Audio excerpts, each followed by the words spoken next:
Assalamualaikum warahmatullahi wabarakatuh.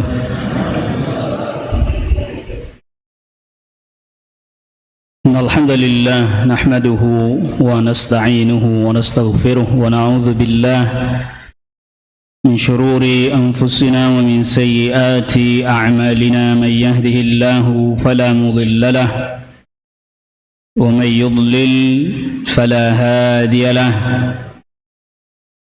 أشهد أن لا إله إلا الله وحده لا شريك له وأشهد أن محمدا عبده ورسوله يا أيها الذين آمنوا اتقوا الله حق تقاته ولا تموتن إلا وأنتم مسلمون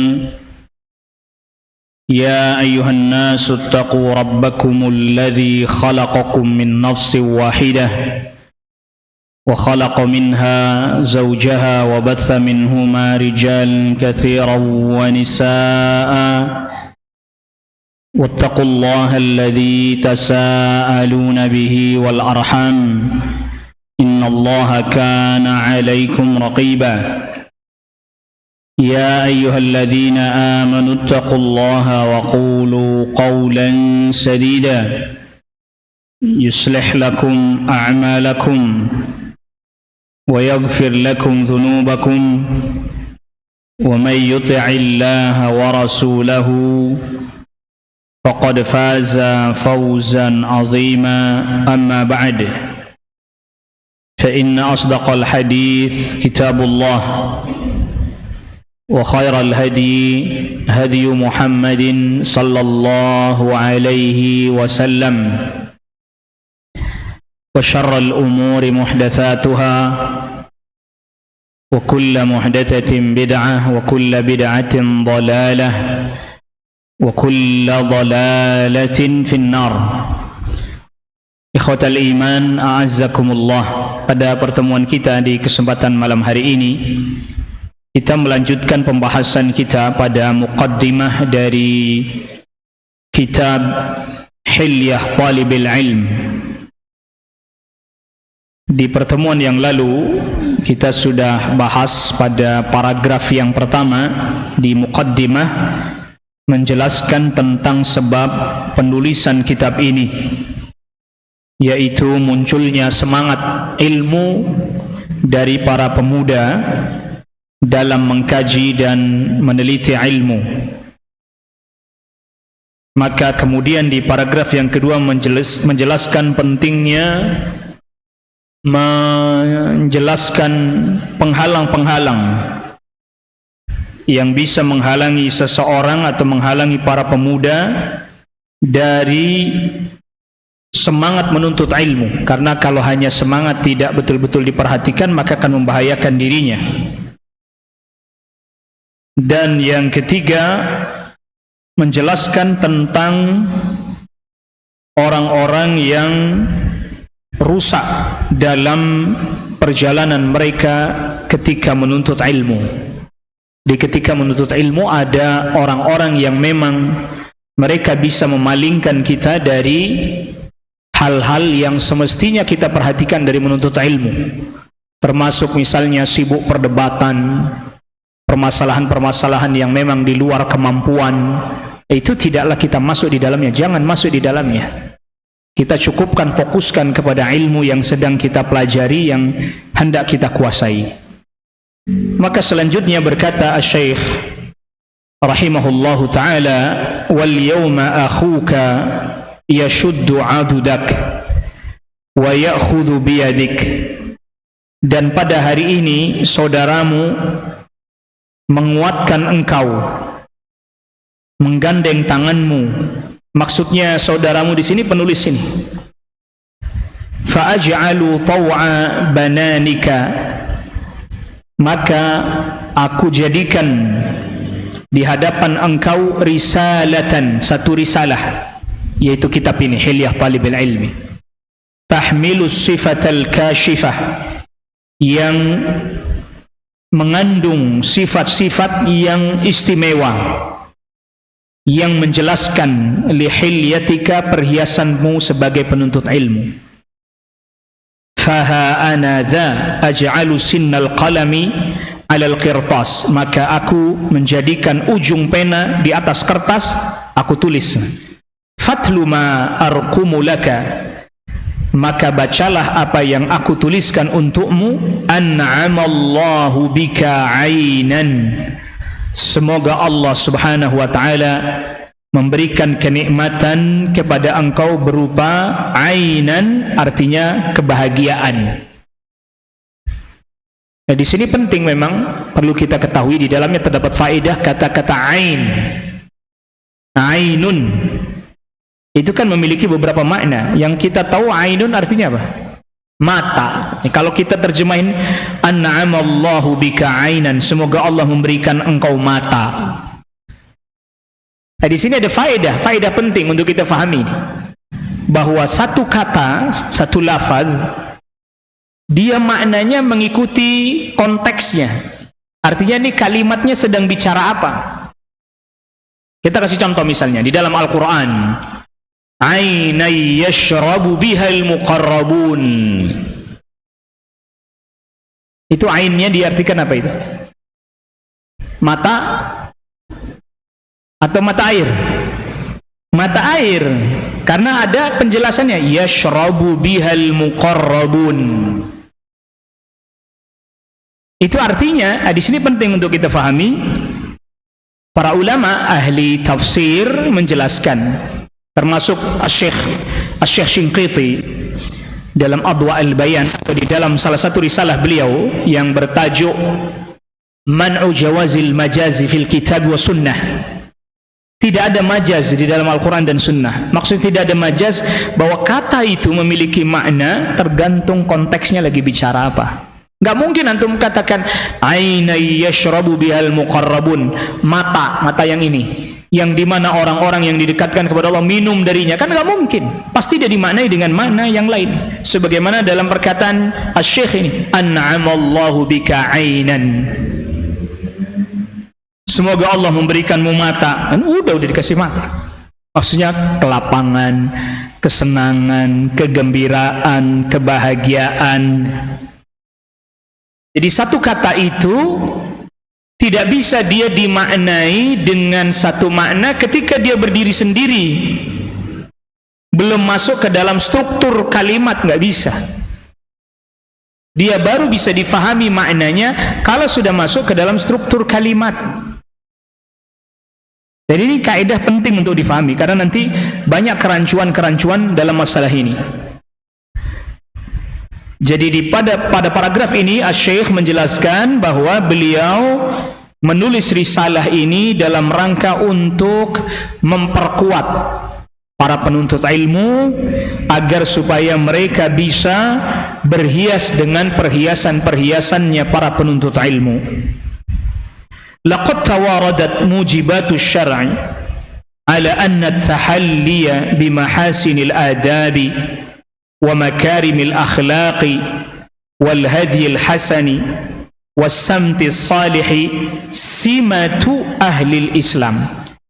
Telah banyak sekali dalil-dalil syar'i yang menetapkan bahwa berhias dengan adab yang baik dan akhlak yang mulia dan petunjuk yang benar serta perilaku yang baik adalah merupakan simatu ahlil Islam, ciri orang Islam. Akhlaknya baik, adabnya baik, perilakunya baik, tingkah lakunya benar. Itu perilakunya ahlul Islam, ciri utamanya itu. Wa annal ilma Dan sesungguhnya ilmu wa huwa athmanu durratin fi tajis syar'il mutahhari, dan ilmu adalah merupakan perhiasan atau batu mulia yang paling indah yang diletakkan di yang diletakkan di atas kepala. Apa itu raja kalau itu kepalanya pakai apa itu? Mahkota.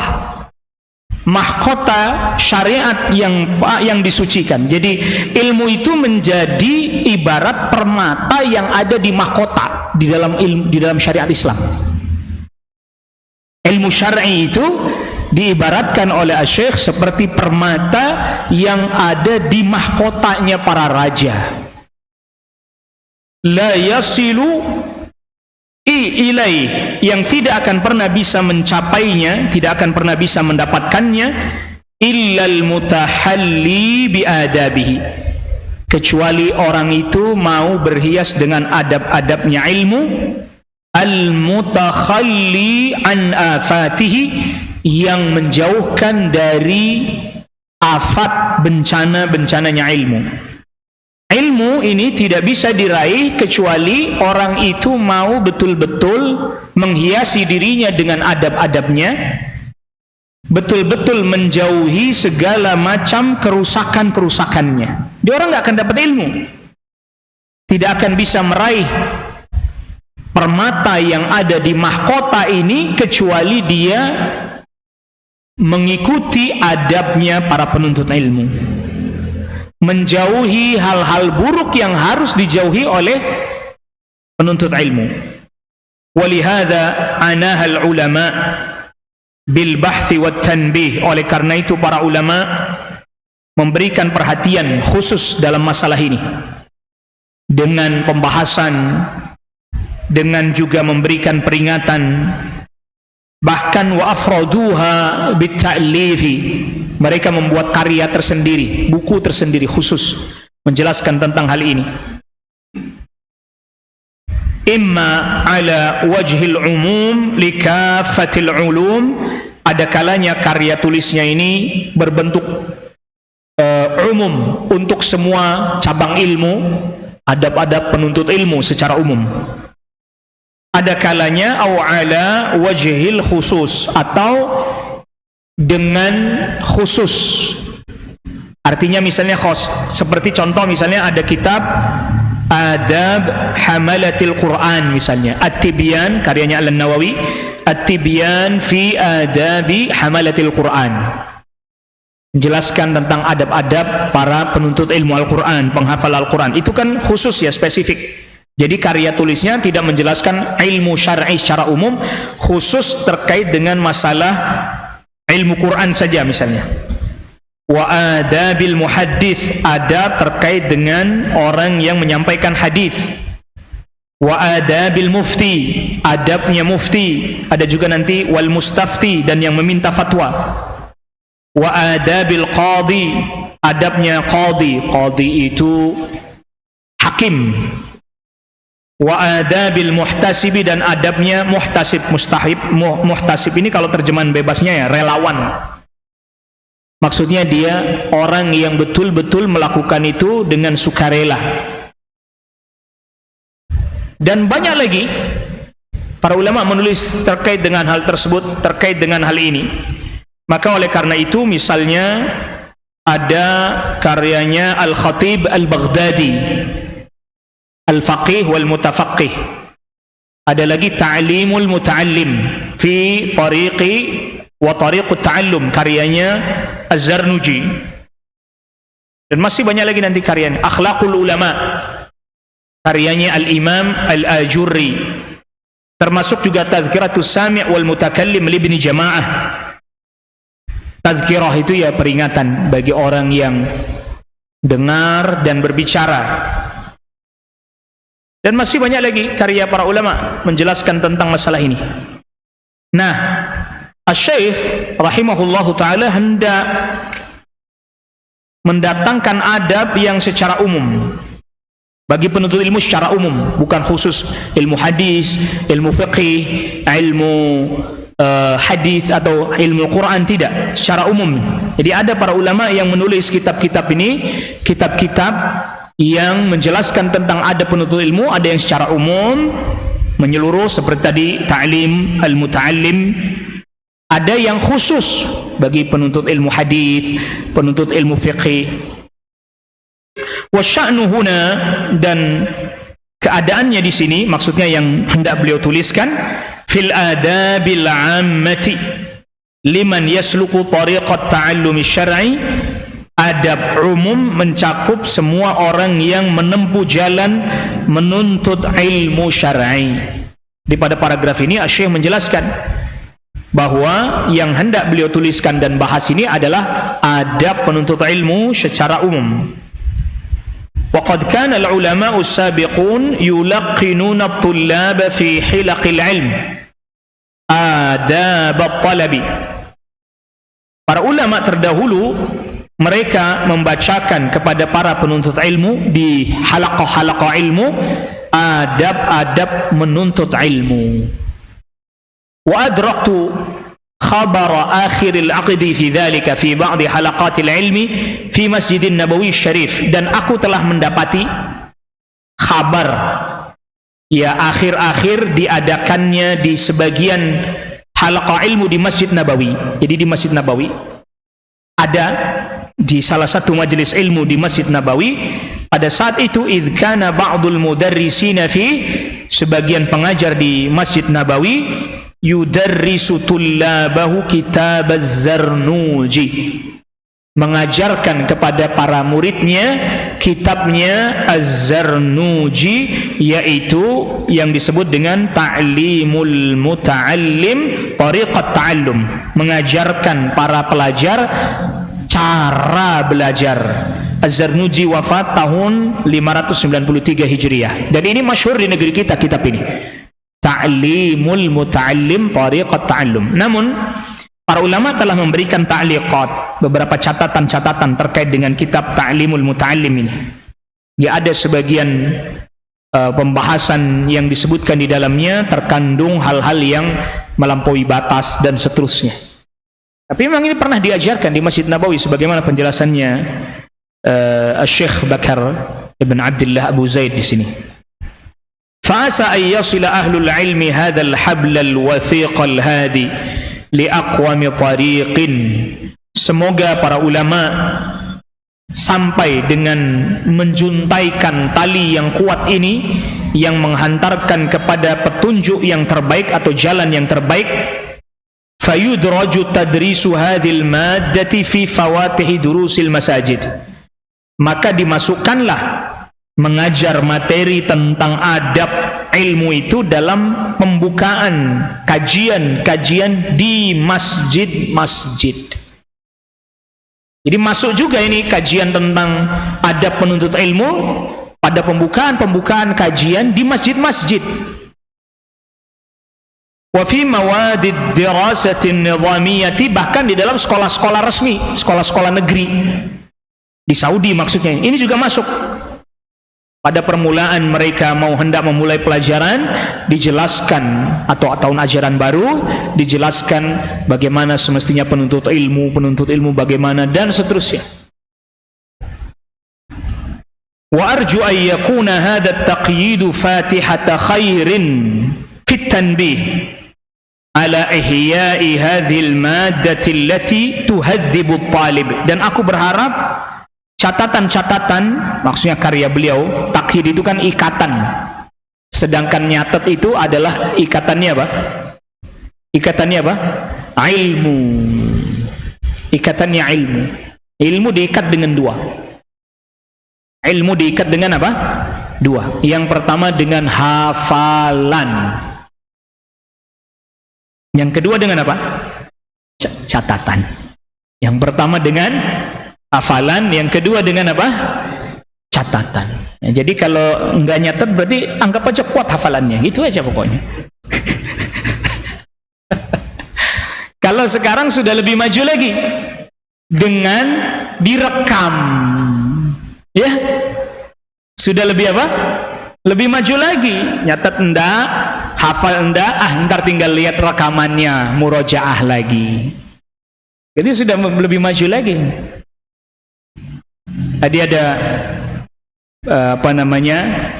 perkataannya dari Al-Imam Syafi'i, dinisbatkan kepada Al-Imam Syafi'i di dalam satu kitab yang disebut dengan Diwanus Syafi'i. Diwanus Syafi'i itu isinya syair-syair nasihat dari Al-Imam Syafi'i rahimahullahu ta'ala.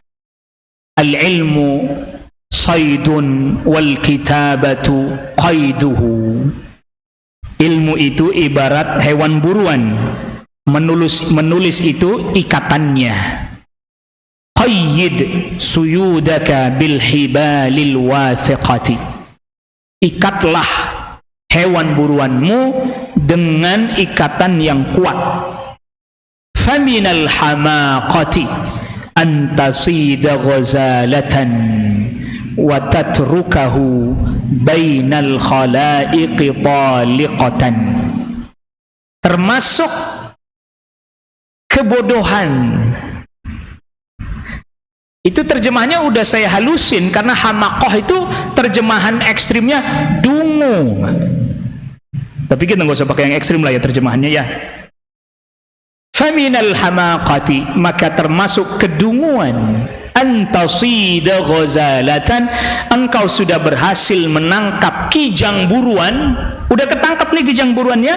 Wa tatrukahu bainal khalaiqi taliqatan, lalu engkau biarkan lepas begitu saja di tengah-tengah manusia. Udah ditangkap, dilepasin, bukannya diikat.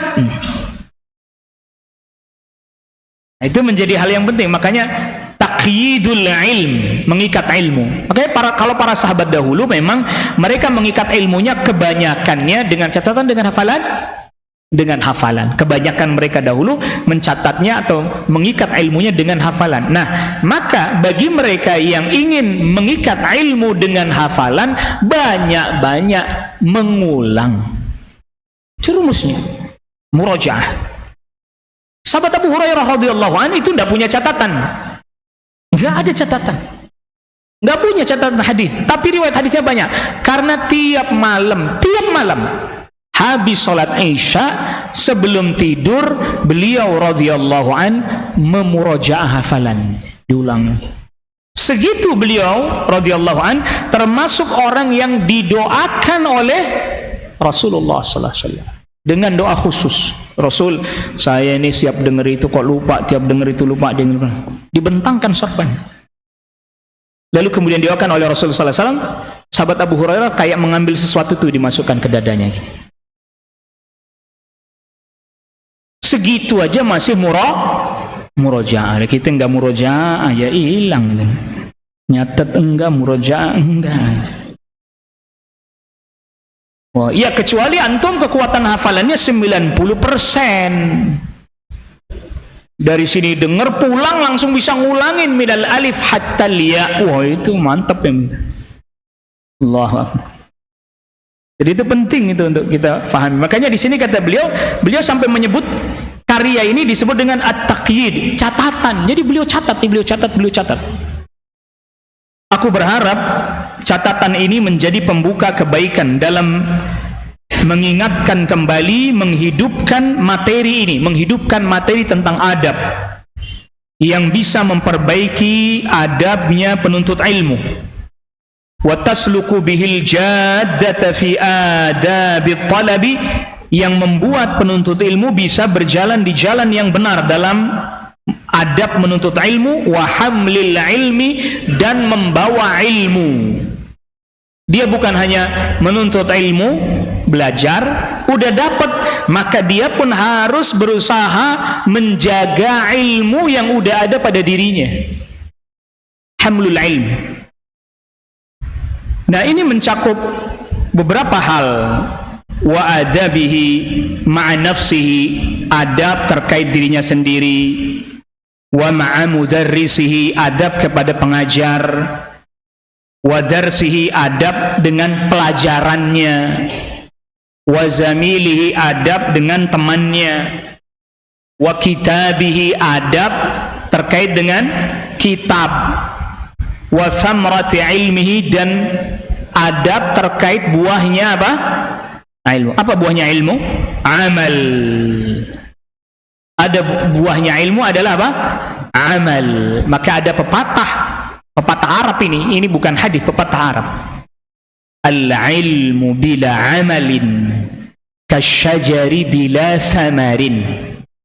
Ilmu tanpa diamalkan seperti pohon tidak berbuah. Pohon bagus, indah, kagak ada apanya? Kagak ada buahnya. Ini termasuk buahnya ilmu. Wa hakadha fi marahili hayatihi, dan begitu juga seterusnya dalam setiap fase-fase kehidupannya. Di penuntut ilmu pun harus memperhatikan, dia fasenya harus ada perkembangannya. Pada setiap fase dia mesti harus memperhatikan perkembangan dirinya. Menuntut ilmu tidak ada perkembangannya, nah ini mesti dievaluasi ini. Ya, fa ilaika hilyatan tahwi majmu'ata adabin, maka ambillah, ilaika ay khudh, ambillah perhiasan-perhiasan yang mencakup, maksudnya ini di dalam kitab ini, yang mencakup beberapa adab, yang dimana nawaqiduha majmu'atu afat, lawannya adalah beberapa bencana. Lawannya dari hilyah yaitu adalah beberapa hal yang, maksudnya kalau kita sudah pelajari adab-adabnya, jauhi hal-hal yang bisa merusaknya. Fa idza fata adabun minha, maka apabila hilang satu adab saja dari kumpulan adab-adab tersebut, iqtarafal mufarritu afatan min afatihi, maka orang yang melalaikan satu adab tersebut telah melanggar satu pelanggaran. Famukillun wa mustakthir, ya tergantung masing-masing, ada yang melanggarnya dikit, ada yang melanggarnya apa? Banyak. Ya jangan banyak melanggarnya. Wa kama anna hadhil adab darajatun, adab-adab ini juga bertingkat-tingkat. Sa'idatun ila sunnati fal wujub, ada kalanya adab ini hukumnya sunnah, ada kalanya hukumnya wajib. Fanawaqiduha darakatun habitah, begitu juga yang bertentangan dengan adab-adab ini juga bertingkat-tingkat tapi ke bawah. Nah, makanya di sini Asy-Syaikh menggunakan bahasa yang disebut oleh para ulama jinas naqis. Jinas naqis itu bahasanya mirip, pasti mananya juga beda. Kalau naik ke atas namanya darajat. Naik ke atas namanya apa? Darajat. Kalau ke bawah namanya darokat. Beda satu huruf doang kan ya? Di kalau ke atas namanya apa? Darajat. Kalau ke bawah namanya darokat. Innal munafiqina fid darkil asfali minan nar. Ad-dark jamaknya darokat. Ke bawah, ke bawah, ke bawah. Yang paling bawah dia. Orang-orang munafik di bagian yang paling bawah, tingkatan paling bawah dari neraka. Makanya sama orang yang menuntut ilmu dari sisi adab-adabnya, ada yang sunnah sampai wajib, ada yang makruh, terus ada yang sampai haram. Makanya tingkatannya kalau yang adab-adab ke atas, pelanggaran-pelanggaran ke bawah.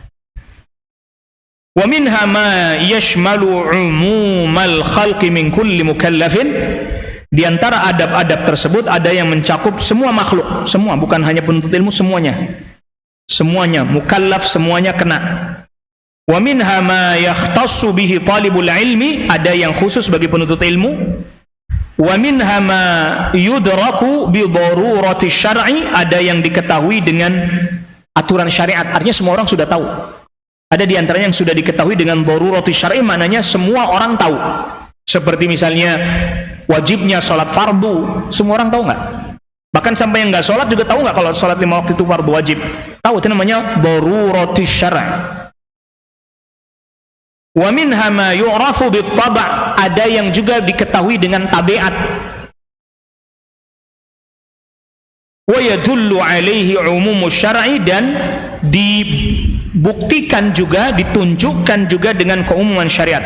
Jadi nggak cukup hanya dengan tabiat, tapi juga dia ditopang dalil syar'i. Minal hamli ala mahasinil adab, yaitu berupa memiliki adab-adab yang baik, wa makarimil akhlak, dan akhlak yang mulia. Walam a'nil istifa, dan saya tidak bermaksud untuk menyebutkan secara menyeluruh, tidak.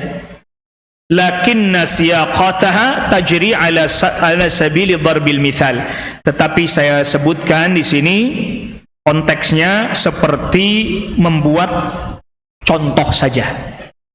Qasidan ad-dalalata 'ala al-muhimmat, maksudnya adalah menunjukkan yang poin-poin penting.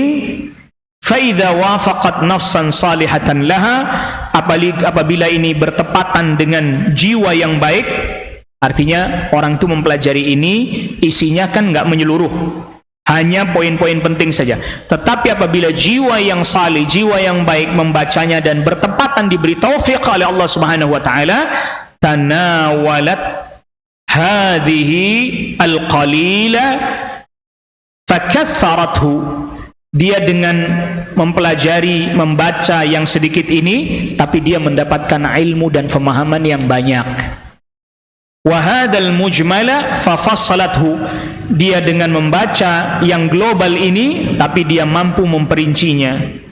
Wa man akhadha biha intafa'a wa nafa'a, dan siapa orang yang mengambilnya, dia bisa bermanfaat buat dirinya dan juga memberikan manfaat kepada orang lain. Wa hiya bidawriha ma'khuzatun min adabi man barakallahu fi ilmihim, dan jadi ini dengan perannya dia diambilkan dari adab orang-orang yang Allah berikan berkah ilmunya. Jadi terkadang begini, sini saya hendak menjelaskan ini. Ada orang yang jiwanya ini baik, saleh, taat, belajar sedikit, poin-poin penting saja, tapi Allah berikan keberkahan ilmu, dia bisa memiliki pemahaman yang banyak, berlimpah. Sehingga perkara-perkara yang dia dengar global, tapi dia sudah paham perinciannya. Dia dengar cukup sedikit, namun dia bisa tahu banyak hal. Makanya para ulama terdahulu terkadang mengkaji risalah-risalah tipis, sedikit yang ditulis, tapi kemudian manfaatnya apa? Banyak, besar. Seperti misalnya Syekh Muhammad bin Abdul Wahhab rahimahullahu taala, itu kitabnya, kitab yang asli karya beliau kan tipis-tipis, risalah-risalah tipis, al-usul thalatha, al-qawaidul arba', syurut la ilaha illallah, makna tauhid. Yang agak banyak ya seperti misalnya kitabut tauhid. Ada juga al-kabair, juga ada karyanya Syekh Muhammad Abdul Wahhab, al-kabair juga ada.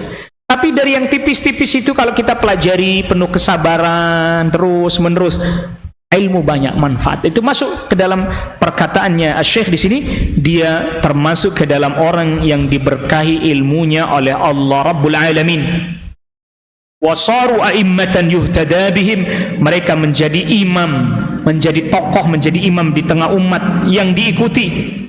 Jama'anallahu bihim fi jannatihi, amin. Semoga Allah Subhanahu wa taala mengumpulkan kita dengan mereka, para ulama, para penuntut ilmu, di surganya Allah Rabbul Alamin, amin. Ini mukaddimahnya. Sekarang kita masuk pada fasal yang pertama, al-faslul awwal. Fasal yang pertama, adabut talibi fi nafsihi, adab penuntut ilmu terkait dengan dirinya sendiri.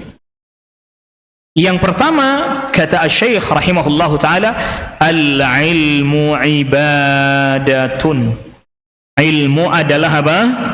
Ibadah. Ilmu adalah ibadah. Ini penting untuk kita fahami. Jadi kita duduk di sini menuntut ilmu, hadirkan niat terus. Yang namanya ibadah kan harus disertai dengan apa? Niat. Maka perbaiki terus niat kita setiap kita mau datang ke majelis ilmu, setiap kita mau duduk di majelis ilmu. Karena belajar untuk ilmu itu ibadah, maka poin penting dalam ibadah diantaranya adalah apa? Niyah. Niatnya kudu benar, diperbaiki.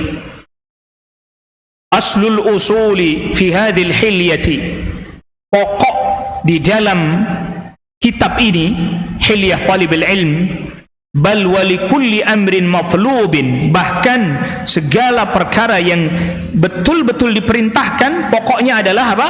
Ilmuka, engkau mengetahui. Bi annal ilma ibadatun, ilmu itu adalah ibadah. Qala ba'dul ulama, berkata sebagian para ulama, al-ilmu salatus sirri wa ibadatul qalbi. Ilmu itu adalah salat yang tersembunyi dan ibadahnya hati. Ilmu, nuntut ilmu, belajar ilmu, mengajarkan ilmu, itu salatus sirri wa ibadatul qalbi. Salat yang tersembunyi. Jadi Anda dengan menuntut ilmu syar'i itu Anda berzikir, maksudnya cuman tersembunyi karena diam kan, dia merenung, dan ibadahnya hati. Nah, karena menuntut ilmu itu ibadah, ada syaratnya enggak? Ada syaratnya enggak? Ya ada syarat. Harus ada syarat. Anda mau wudu ada syaratnya, mau salat ada apa? Syaratnya. Puasa ada syaratnya, haji ada syaratnya, ada syaratnya semuanya.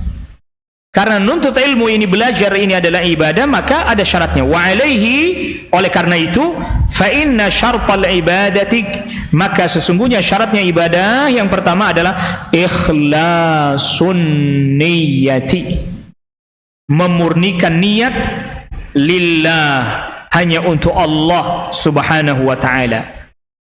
Liqaulihi, karena firman Allah subhanahu wa ta'ala yang di suratul Bayyinah, wa ma umiru illa liya'budullaha mukhlishina lahuddina hunafa.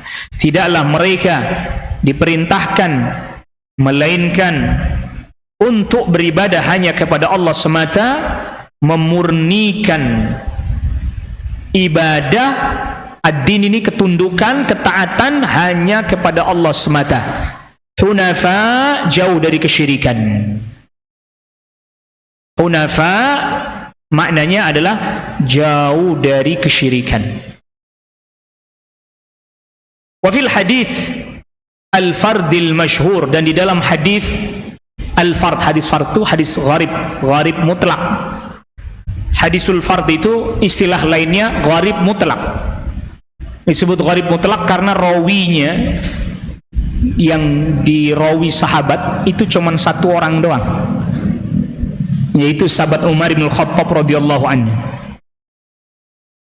Makanya hadis innamal a'malu binniyat ini termasuk hadis gharib mutlak, yang dilihat dari rawi sahabatnya cuma satu orang, yaitu Umar bin Khattab radhiyallahu anhu. Nabi sallallahu alaihi wasallam bersabda, innamal a'malu apa? Binniyat. Amal itu ya harus disertai dengan niat. Fa in faqadal ilmu ikhlasan niyati, apabila ilmu kehilangan ikhlas niat, intaqala min afdalit ta'at ila ahattil mukhalafat. Kalau seandainya ilmu kehilangan syarat pertama ini, yaitu ikhlasnya niat, maka dia berubah dari ketaatan yang paling utama menuju kepada penyimpangan yang paling hina.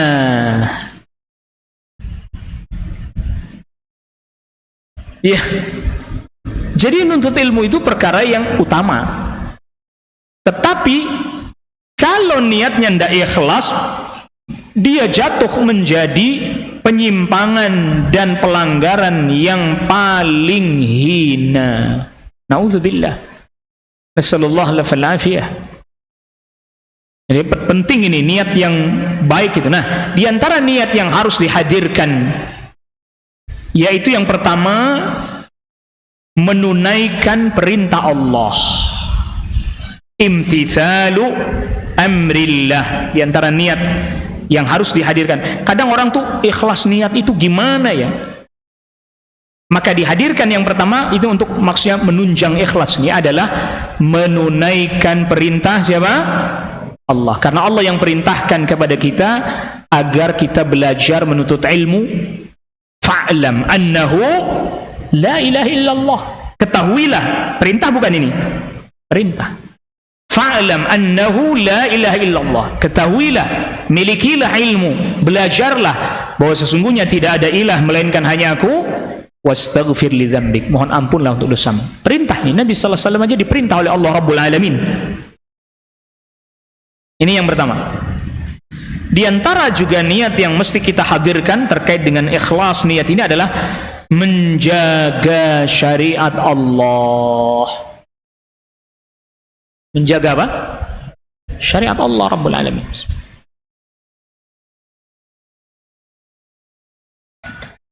Karena dengan ilmu syariat ini jadi terjaga. Orang menghafalkan Al-Quran, orang menghafalkan hadis Nabi, orang menghafalkan hukum-hukum Allah. Terjaga nggak syariat dengan sebab itu? Lah kalau orang yang hafal Quran nggak ada yang mau, yang mempelajari hadis Nabi nggak ada yang mau, mempelajari hukum-hukum syariat nggak ada yang mau. Terus siapa yang mau ngasih tahu tentang hukum syariat kepada manusia? Maka kalau kita sudah mengerti, sudah faham bahwa menuntut ilmu itu dalam rangka menjaga syariat Allah, maka di dalamnya terdapat faedah apa?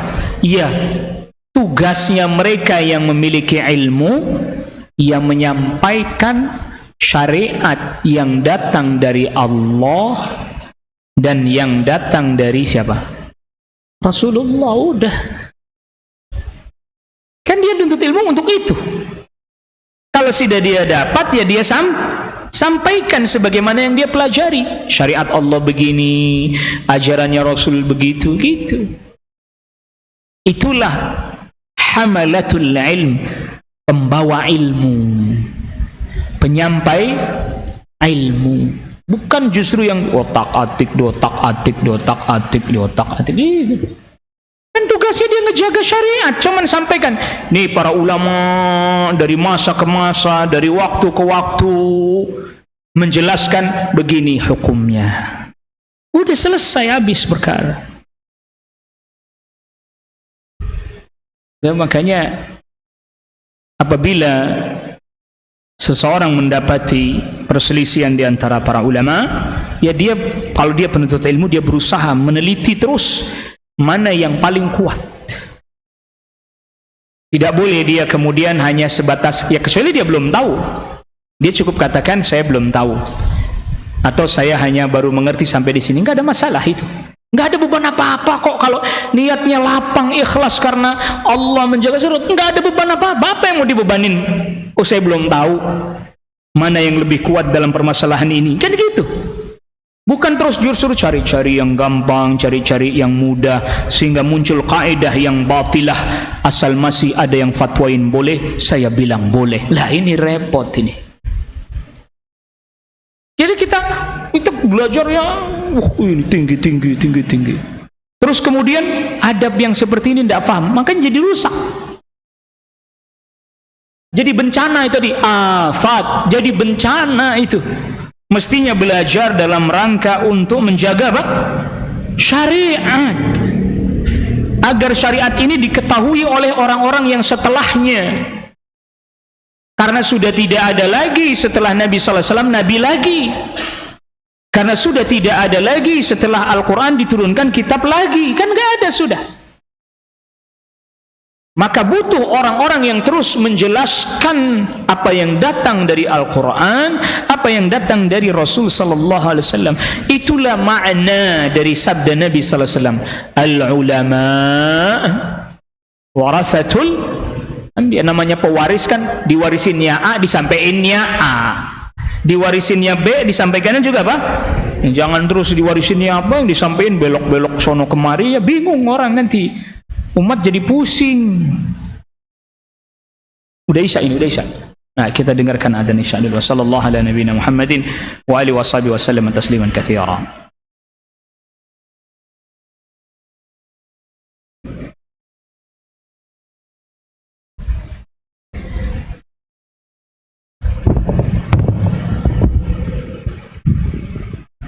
Allahu Akbar, Allahu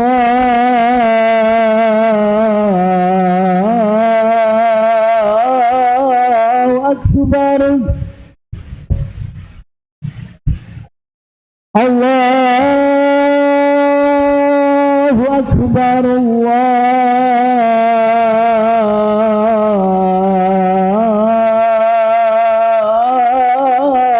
Akbar. Asyhadu an la ilaha illallah.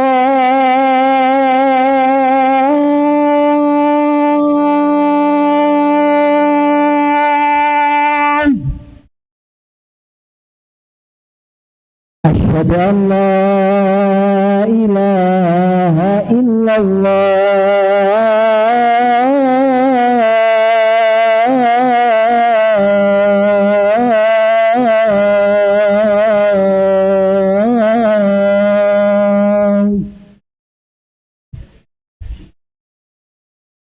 Asyhadu anna Muhammadar Rasulullah.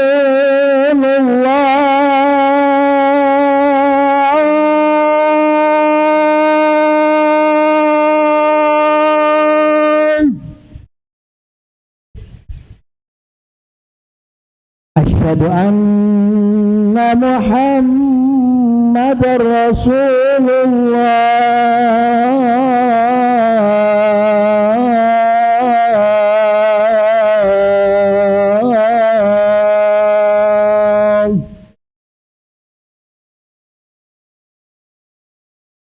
Hayya 'alas salah.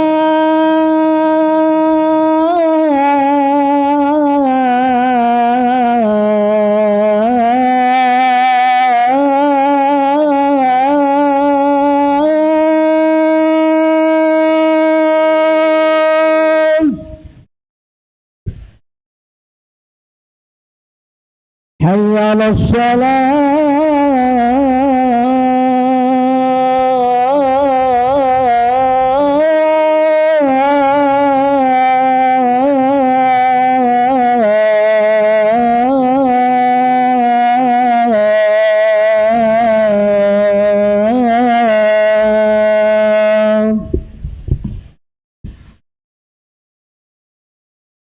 Hayya 'alal falah.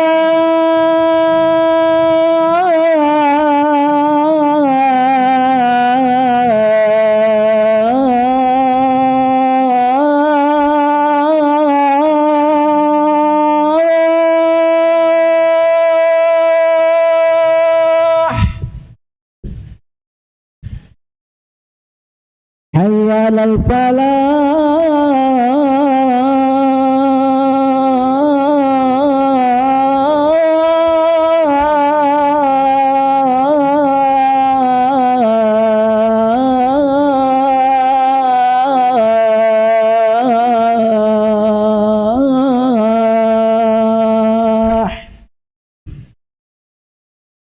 Allahu Akbar, Allahu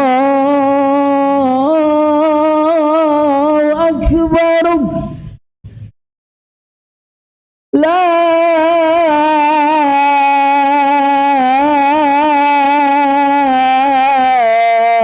ilaha illallah.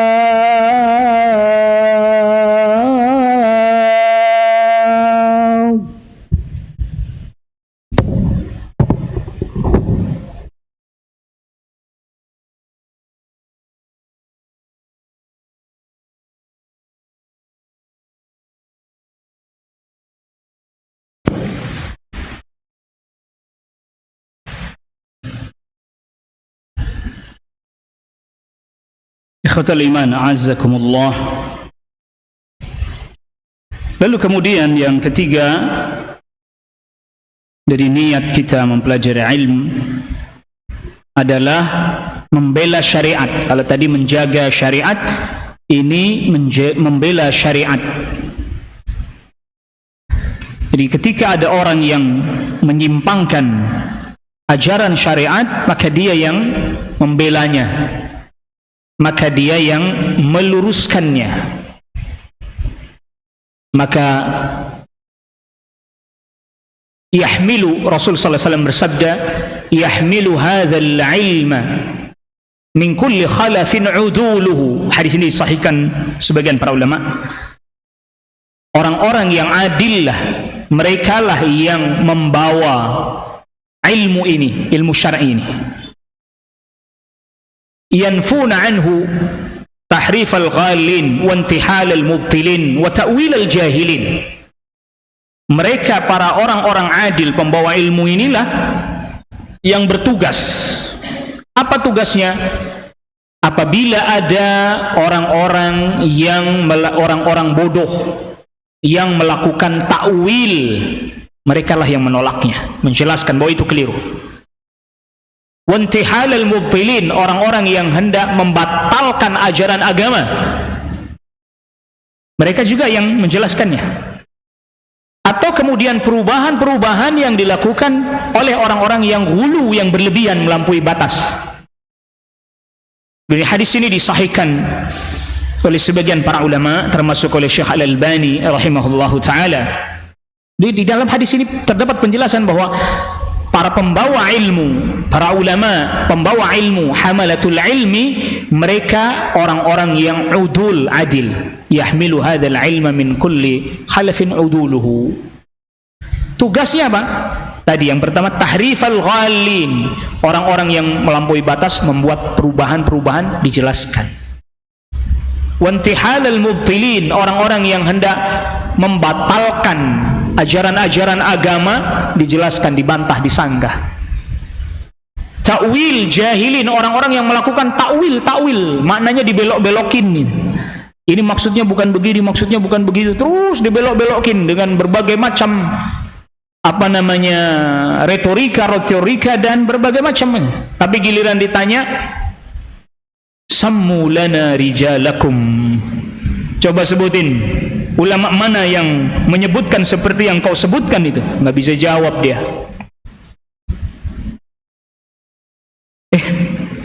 Dia bikin takwil, ini maksudnya bukan begini, yang benar maksudnya adalah begini.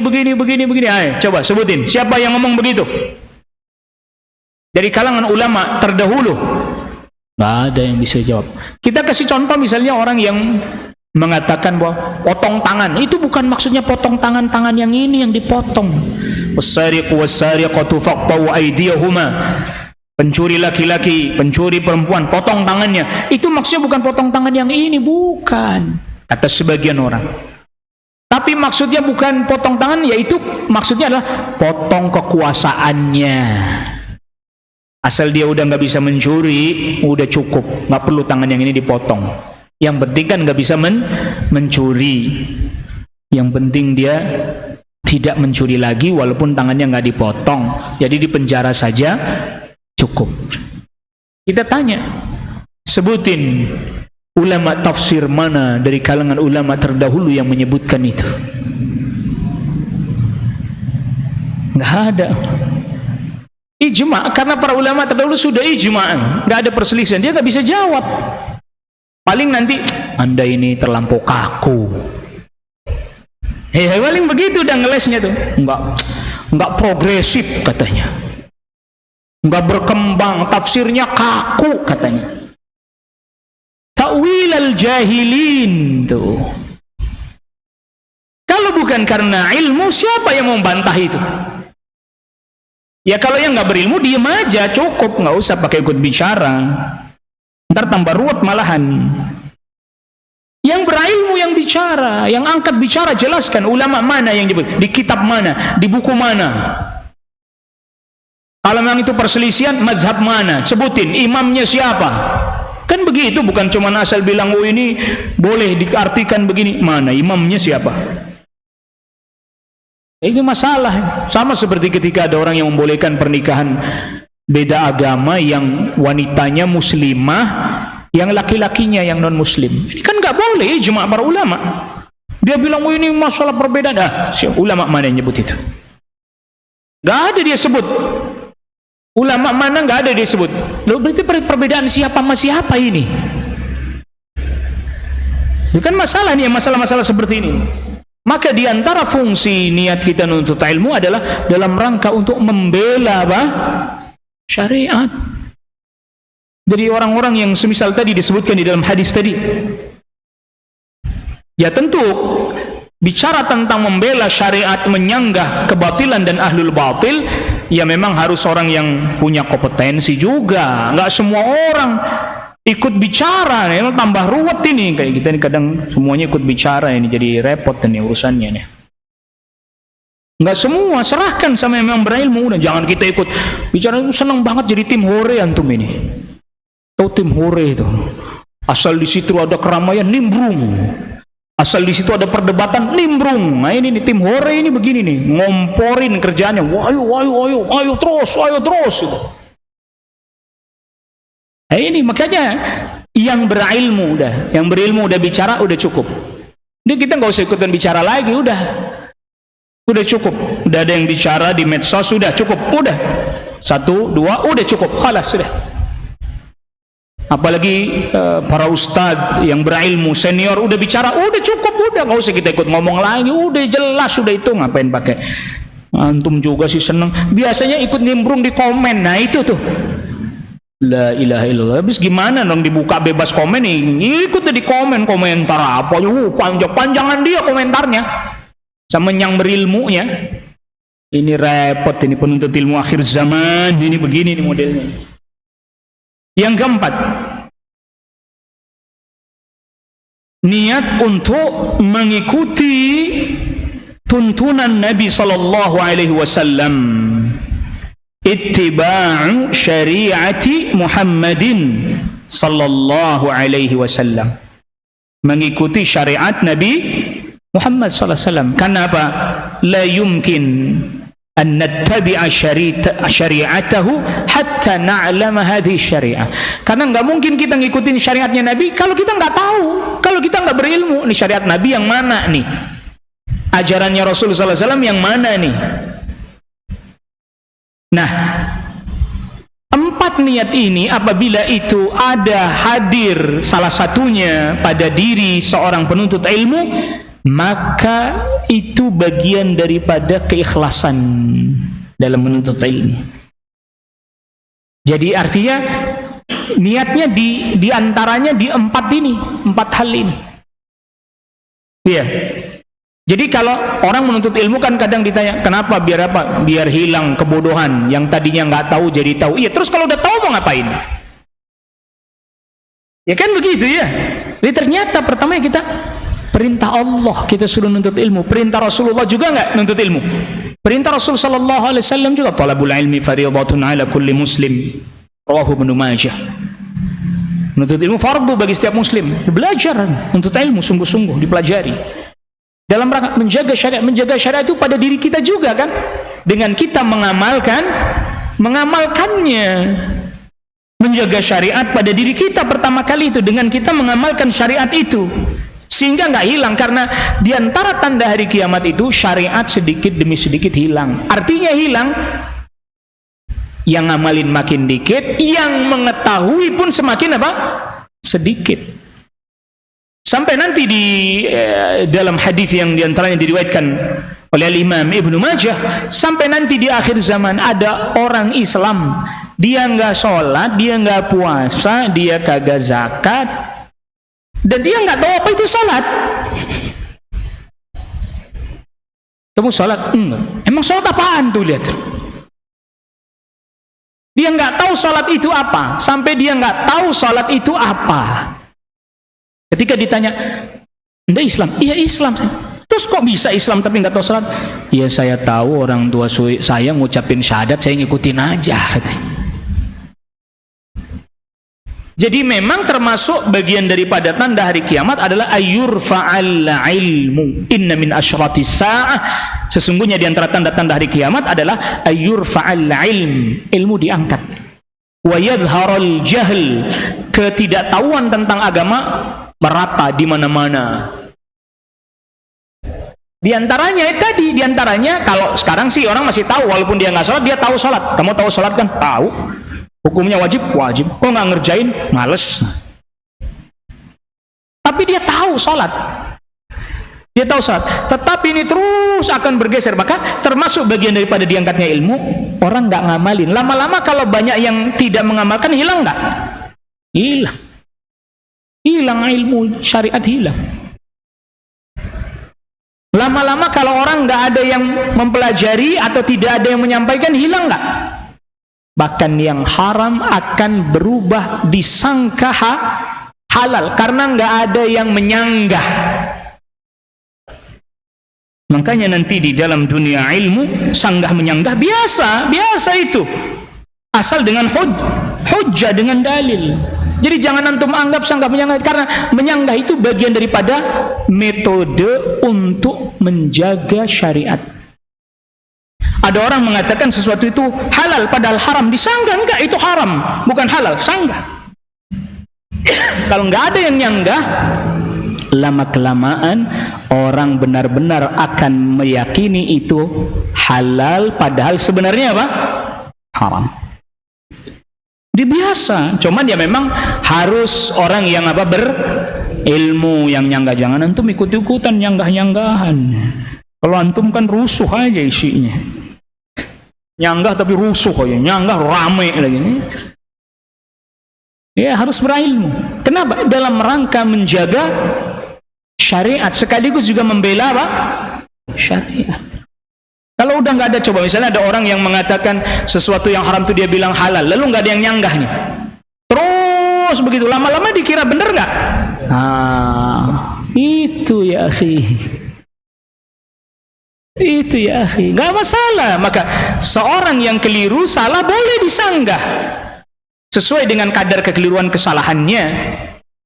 Makanya oleh karena itu zallatul alim, ketergelincirannya orang berilmu tidak boleh diikuti. Dan kita kan nggak maksum, betul nggak? Nggak maksum. Adapun dia misalnya sudah wafat lalu kemudian mengeluarkan fatwa yang keliru, kekeliruannya tidak diikuti, tetap dijaga kehormatannya. Yang keliru tetap disanggah dan diingatkan dengan tidak menafikan berbagai macam kebaikannya. Ahlus sunnah. Jangan terus kekeliruannya pun diikuti semuanya, enggak. Nah di sini makanya niatnya kudu dibenerin dulu. Nuntut ilmu Anda untuk apa? Oh, untuk menjalankan syariat, menjaga syariat, membela syariat. Sehingga ketika dia dibantah, dia pun kan niatnya untuk supaya saya juga jadi bisa menjalankan syariat yang benar, supaya juga saya bisa menyampaikan syariat yang benar. Dia renungkan, oh iya saya yang keliru, yang saya sampaikan ini keliru. Biasa. Saya cabut nih, saya tinggalkan madhab saya yang dulu. Misalnya seperti para ulama terdahulu, Abul Hasan Al-Asy'ari yang dahulunya Mu'tazilah, dia cabut, dia tinggalkan, diumumkan bahkan di depan umum, saya tinggalkan madhab Mu'tazilah di depan umum, biasa aja, disanggah dan seterusnya, menyanggah. Maka diperlukan niat yang betul-betul jernih dalam rangka untuk menjaga dan membela syariat, bukan cuman untuk apa hebat-hebatan, gagah-gagahan, bukan. Oh, saya hafal sekian, saya setiap hari baca sekian buku. Kalau cuman baca sekian buku sih masih belum apa-apa lawan Al-Jahiz, salah satu tokoh Mu'tazilah. Kita sering sampaikan di majelis kita. Itu kalau ada perpustakaan belum pernah dia masukin, disewa, orang lain nggak boleh masuk. Dia baca dulu bukunya habis dari rak pertama sampai rak terakhir, dari alif sampai ya. Udah kelar baru dia buka lagi buat orang lain boleh masuk. Matinya aja ketiban buku, saking di rumahnya buku melulu itu Al-Jahiz. Tapi apa? Dia salah satu tokoh dalam kesesatan Mu'tazilah. Makanya tadi jadi kita ingat di depan, berapa banyak kalau jiwanya yang saleh, jiwanya penuh keikhlasan, jiwanya penuh kejujuran, ilmu yang sedikit menjadikan keberkahan. Tuh. Daripada Anda baca semua buku akhirnya bingung tuh. Karena kan kita ilmu nanti ada pembahasan tersendiri oleh Syekh disebutkan. Ilmu ada yang prioritas enggak? Ada yang prioritas yang setiap orang Islam tidak boleh tidak tak. Nah, itu yang prioritas. Bukan cuman wawasan. Kan ada sebagian, makanya para ulama sering membedakan antara rajulun thaqafiyun dengan rajulun alimun. Orang berilmu dengan orang yang punya banyak thaqafi, wawasannya luas, bicara apa aja seolah-olah bisa. Buku ini dia tahu, buku itu dia tahu. Tapi masalahnya ilmunya dia pegang nggak? Pokok-pokok ilmunya dia pegang nggak? Atau cuman sekedar wawasan? Tuh, awas, hati-hati ini. Maka jangan tercengang dengan orang yang buku ini, buku begini. Dia tahu ini, buku itu. Bahkan sampai buku yang orang kafir tahu dia hafal. Misalnya, Al-Jahid itu tadi. Itu mungkin perpustakaan berjalan. Bayangin, ada perpustakaan mau 2 bulan, mau 3 bulan disewa sama dia, ditutup, orang lain nggak boleh masuk. Dia sendiri yang baca tuh buku di perpustakaan, semuanya dibaca dari rak pertama sampai rak terakhir, baru dia lepas. Silakan dia, baru orang lain boleh masuk baca. Jadi antum tanya tuh buku apa di rak nomor berapa, pojok nomor berapa, dia tahu tuh. Contohnya Al-Jahid, bukan orang zaman sekarang ya akhi. Tahu dia, paham dia. Oh, buku itu saya udah baca tuh. Coba. Allahu Akbar. Apa terus kemudian dia dijadikan orang yang kemudian diambil ilmunya? Jawabannya tidak. Apa penting itu? Ada rajulun alimun dengan rajulun thaqafiyun. Makanya kalau rajulun alimun, baca bukunya jadi atur, ditata urutannya, tertib, biar ilmunya nggak berantakan. Rajulun thaqafiyun, apa aja buku dibaca sama dia. Nggak ada yang perhatikan tingkatan-tingkatan. Pokoknya pernah baca, tahu paham, tahu enggak, seberapa pemahamannya, pernah apa? Oh, saya udah pernah baca itu buku. Iya pernah, cuman paham apa kagak, kan begitu. Lalu apa faedahnya?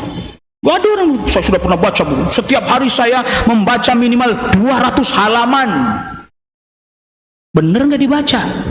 Itu satu. Kedua, tahu nggak gimana cara metode membaca? Makanya kita ini kajian ini termasuk juga diajarin metode membaca, menelaah, menganalisa, menyimpulkan. Diajarin setahap.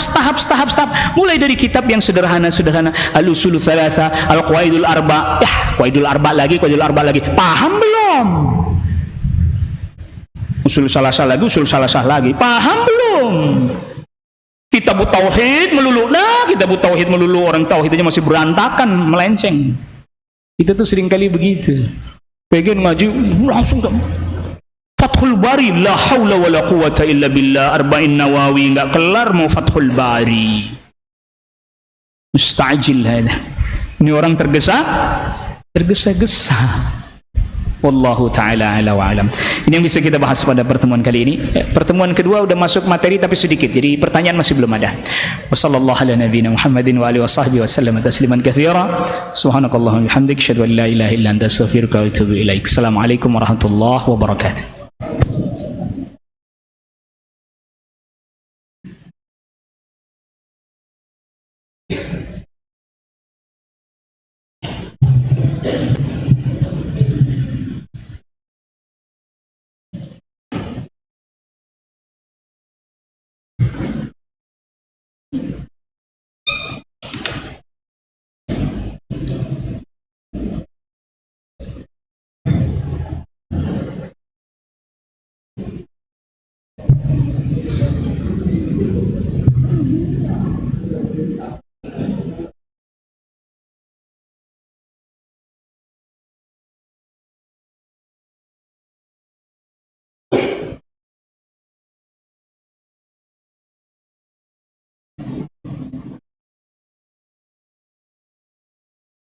الله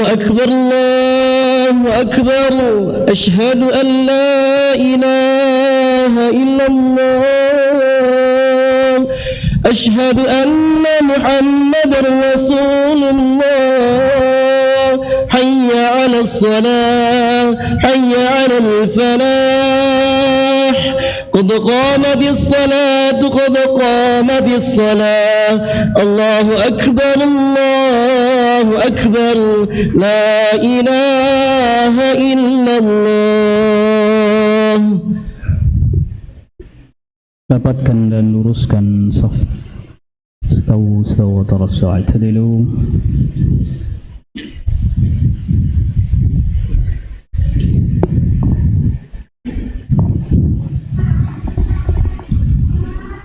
Allahu Akbar.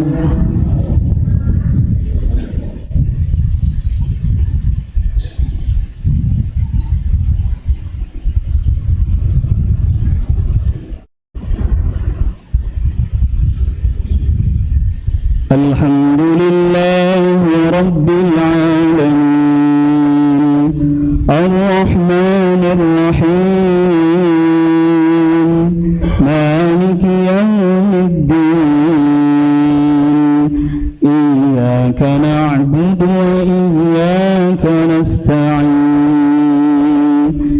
Ihdinas siratal mustaqim Siratal ladzina an'amta 'alaihim ghairil maghdubi 'alaihim waladdallin Amin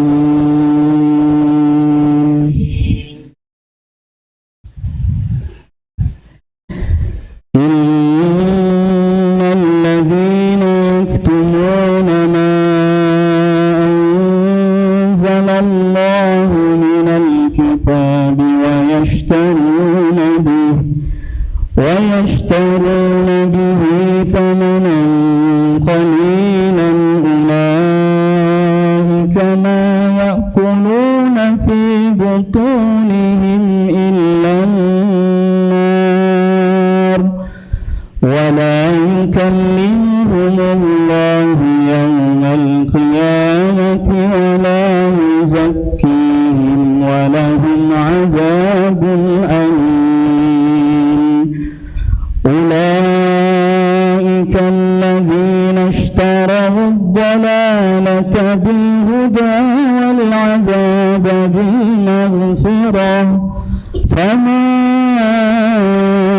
أصبرهم على النار ذلك بأن الله نزل الكتاب بالحق وإن الذين اختلفوا في الكتاب لفي شقاق بعيد الله أكبر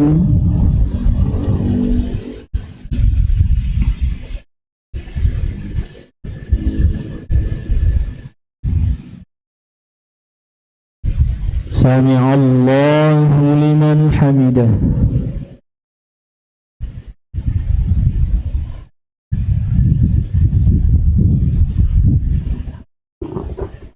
الله أكبر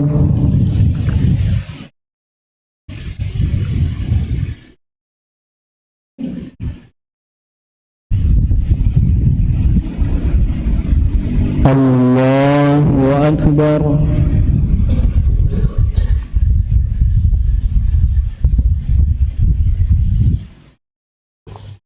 الله أكبر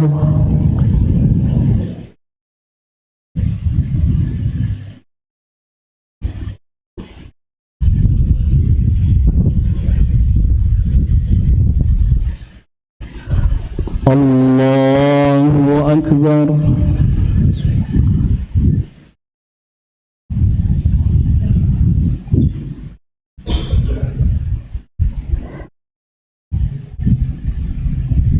الحمد لله رب العالمين الرحمن الرحيم مالك يوم الدين إياك نعبد وإياك نستعين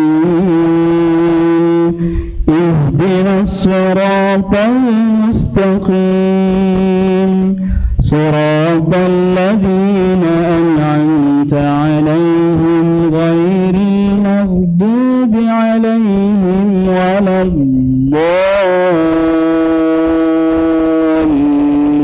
الضالين آمين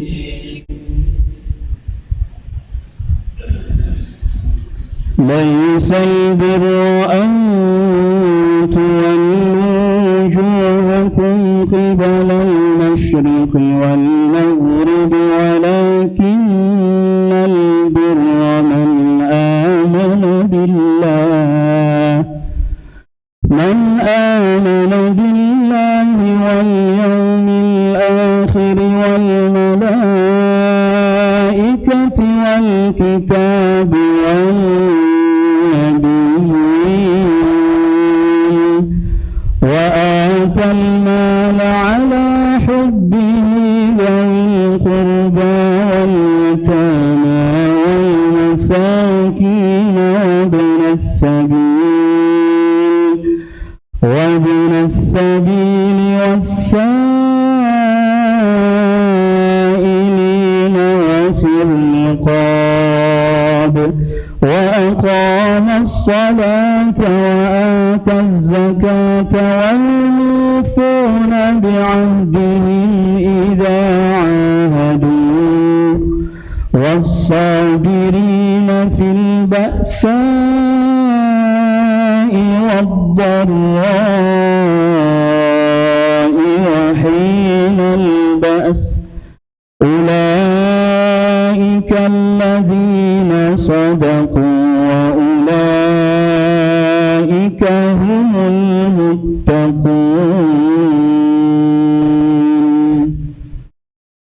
الله أكبر.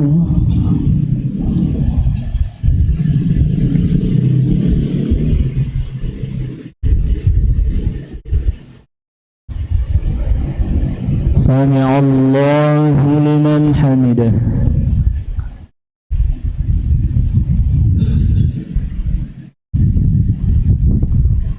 الله أكبر.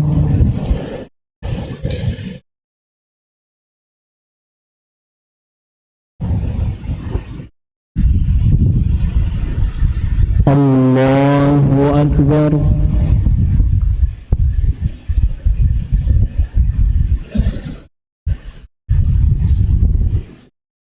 الله أكبر.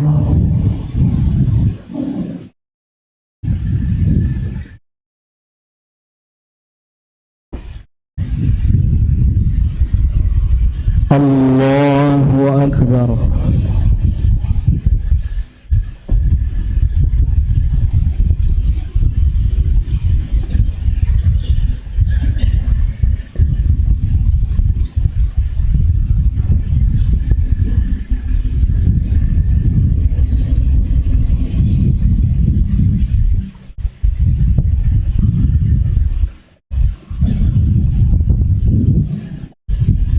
الله أكبر.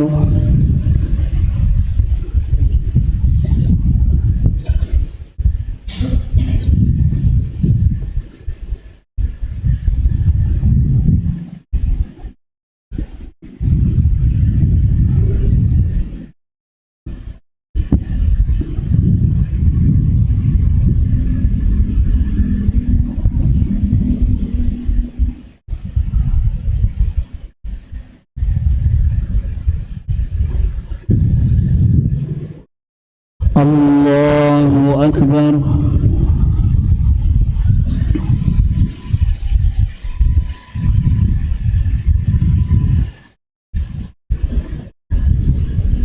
سمع الله لمن حمده.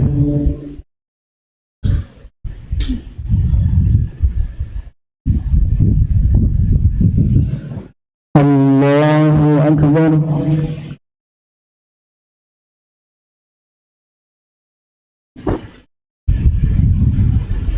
الله أكبر.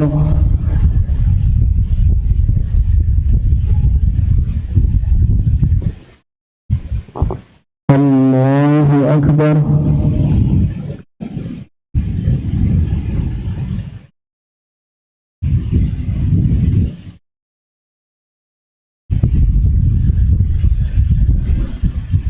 الله أكبر.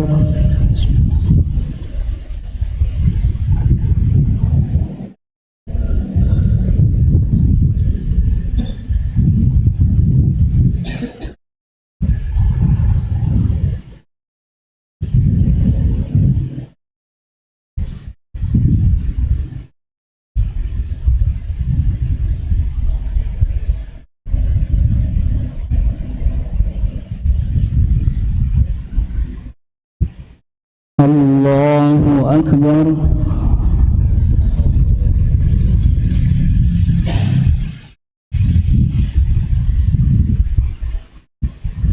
Sami'allahu liman hamidah.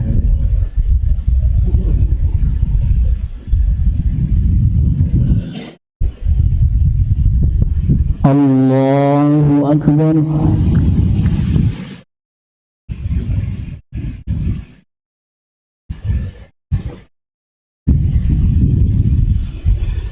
Allahu Akbar.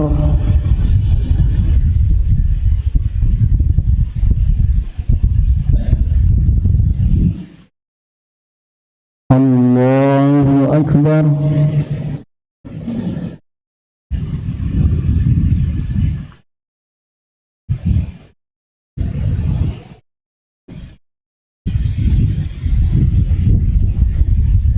Allahu Akbar.